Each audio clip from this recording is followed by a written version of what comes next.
Halo, assalamualaikum warahmatullahi wabarakatuh.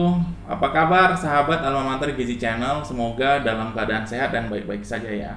Pada video kali ini, saya akan berbagi informasi tentang makanan yang dihindari atau makanan yang dilarang sebagai pantangan untuk penderita asam urat. Nah, secara ringkas, apa itu asam urat? Asam urat adalah kadar basa purin yang ada di dalam darah. Dan terjadi asam urat ini ketika basa purin itu melebihi dari batas yang dianjurkan. Nah, berapakah batas anjuran basa purin dalam darah? Berbeda-beda. Untuk wanita 5 sampai 6 mg per desiliter, sementara pria 6 sampai 7 mg per desiliter. Lalu, bagaimana rasa yang ditimbulkan oleh asam urat ini? Rasa nyeri pada persendian karena penumpukan basa purin. Wah, ini benar-benar sangat linu dan menyakitkan sekali ya. Seperti ada rasa-rasa dicucuk-cucuk jarum begitu. Nah, bagian mana saja yang biasa diserang untuk asam urat ini? Biasanya di bahu, di siku, di pergelangan tangan, di jari-jari tangan ini, lalu di lutut, di telapak kaki, dan di jari-jari kaki.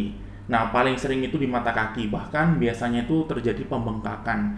Nah, kalau sudah terjadi pembengkakan ini, artinya kadar asam urat dalam tubuh itu sudah sangat tinggi sekali. Lalu bagaimana cara menghindari agar kita tidak terjangkit asam urat ini? Tentu saja kita harus menjaga makanan kita agar kadar basa purin di dalam tubuh kita tidak berlebihan. Yang kedua, aktivitas fisik.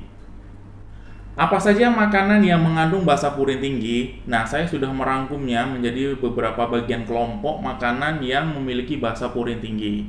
Nah, bagi teman-teman yang sudah memiliki asam urat atau yang belum mengalami asam urat, ada baiknya makanan-makanan berikut ini dibatasi. Nah, saya akan memulai dulu yang paling puncak. Yang pertama, ada jeroan. Nah, jeroan ini mau jeroan apa saja ya? Mau jeroan sapi, mau jeroan kerbau, kambing, ayam, itu sama saja semuanya. Basa purinnya tinggi. Nah, selain basa purin tinggi, jeroan ini juga memiliki kolesterol yang tinggi. Nah, basa purin ini tinggi atau asam urat tinggi ini disebabkan karena banyaknya protein purin di dalam jeroan tersebut. Nah, orang-orang yang sudah menderita asam urat, cukup misalnya satu hati, satu jantung, satu usus ayam itu saja sudah mengambuhkan atau menjangkitkan asam urat para penderita. Nah, orang-orang yang sudah terjangkit asam urat ini makan sedikit aja bagian jeroan ini sudah terjangkit kambuhnya.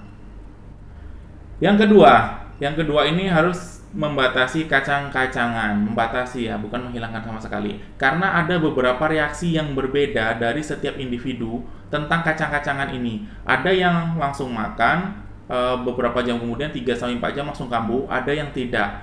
Nah, kacang-kacangan ini apa saja? Misalnya kacang kedelai, kacang tanah, kacang koro, kacang polong, kacang merah, dan turunan-turunan hasilnya seperti tahu, tempe, dan oncom. Nah, ini memang berbeda ya reaksinya setiap individu, tapi ada baiknya kalau teman-teman yang memiliki asam urat membatasi konsumsi ini. Misalnya tempe hanya seminggu 3 kali saja per minggu, 3 potong.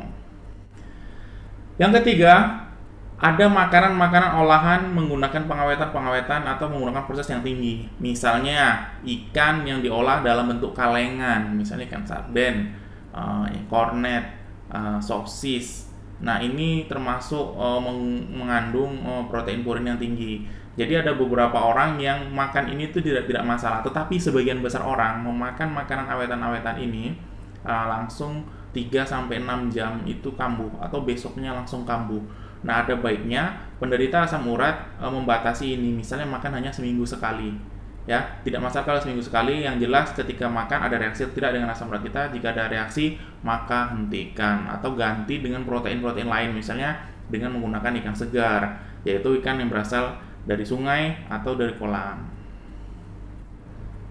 Yang keempat, makanan yang tinggi purin yaitu bentuk sayur-sayuran. Nah, sayur-sayuran ini juga setiap orang memiliki reaksi yang berbeda-beda. Tetapi saya masih yakin bahwa sayuran ini sangat tinggi purin dan teman-teman yang sudah asam urat biasanya makan ini sedikit saja langsung terjangkit.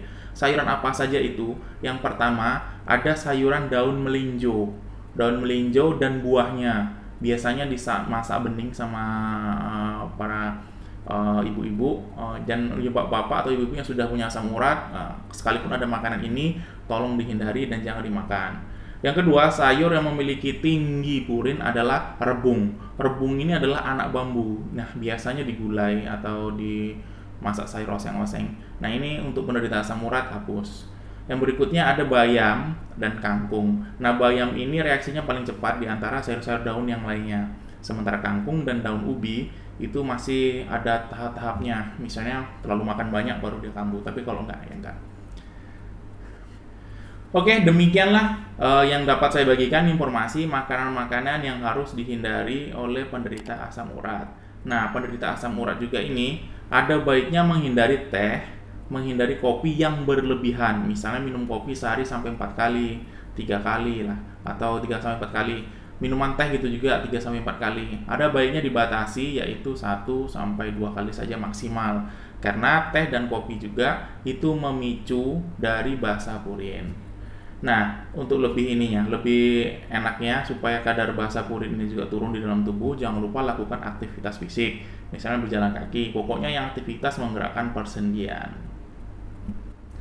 Oke, jangan lupa untuk like, comment, and subscribe dalam video ini ya. Teman-teman silakan bertanya-tanya tentang hal asam urat. Insya Allah saya akan jawab semampu saya sesuai dengan keahlian saya, yaitu saya sebagai ahli gizi. Nanti teman-teman bisa komen-komen di bawah ini, insya Allah saya akan jawab ketika saya membacanya, dan saya akan menjawab sekuat dan semampu saya. Jika saya tidak mampu menjawabnya, saya akan katakan tidak mampu. Terima kasih. Wassalamualaikum warahmatullahi wabarakatuh.